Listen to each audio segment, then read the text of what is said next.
vous avez démarré dans les cabarets parisiens du côté de Saint-Germain-des-Prés Et à de Montmartre aussi. Et Montmartre, oui. Et Montmartre, voilà. Et pour un artiste qui voulait faire carrière, vous n'aviez même pas de guitare. Non, parce que c'est vrai que c'est Francis Lemarque qui m'avait donné la première guitare. C'était pas gagné. Et non, mais c'était une très belle selle-mère. Et les premiers cabarets, je les ai faits avec la guitare qu'il m'avait donnée. Ouais. Et alors, dans vos premières interviews, j'ai retrouvé un truc assez drôle, c'est que vous jouiez dans les bars. Il y avait toujours les mêmes au bar. Vous aviez toujours le même répertoire. Ben oui, c'est-à-dire qu'on chantait et tous les soirs, c'était les mêmes.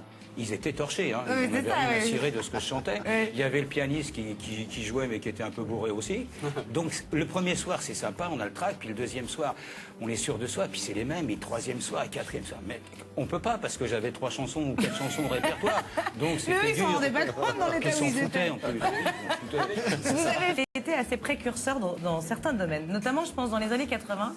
Vous claquez la porte de votre maison de disques. Vous les traitez de magouilleurs, en gros. On s'est un peu fâchés, oui. Voilà. Et vous montez votre propre label de musique qui s'appelle Kouklos. Oui, j'ai surtout, en 80, j'ai surtout monté un réseau de distribution.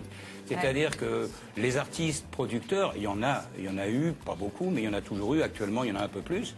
Être artiste, être producteur, c'est les distributeurs, personne. Oui, mais à l'époque, c'était osé.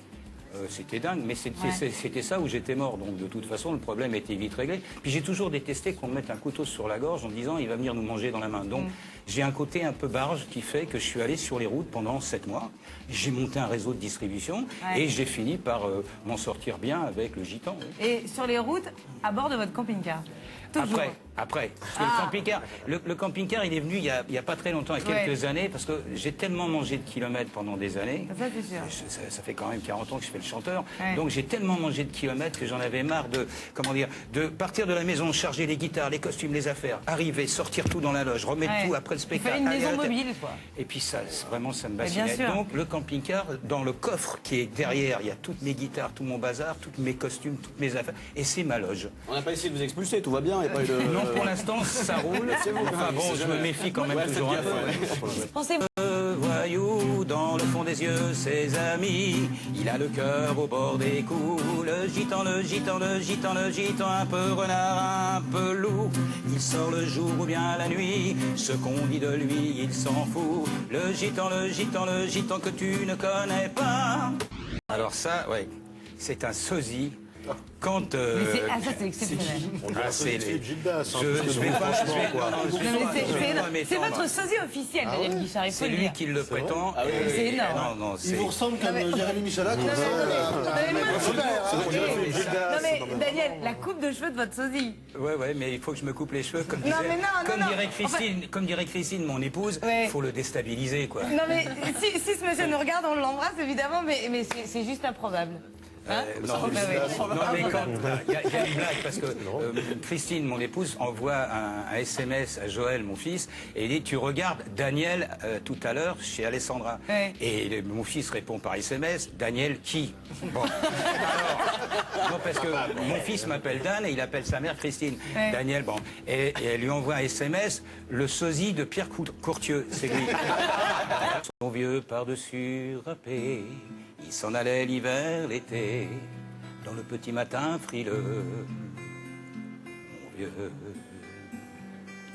Il n'y avait qu'un dimanche par semaine, les autres jours c'était la graine qu'il allait gagner comme on peut, mon vieux. L'été on allait voir la mer, tu vois c'était pas la misère. C'était pas non plus le paradis. Et oui, tant pis. Vous vous rendez compte à quel point vous touchez les gens, Daniel Guichard? Je commence. Que maintenant? Oui, parce que les années ont passé. Il y a des choses que je pouvais pas comprendre vraiment. Quand j'ai fait cette chanson, Mon vieux, c'était en 73.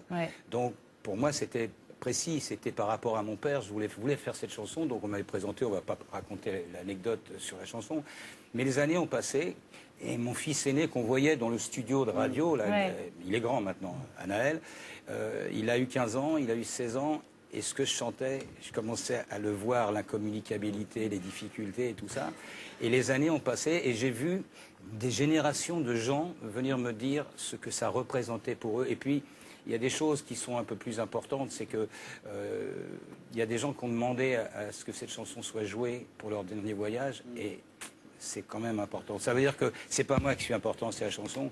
Il n'y a pas longtemps, j'ai un de mes rares amis qui est décédé. Ils avaient 1000 disques. J'ai demandé à la chanter et j'ai eu beaucoup de mal à la chanter.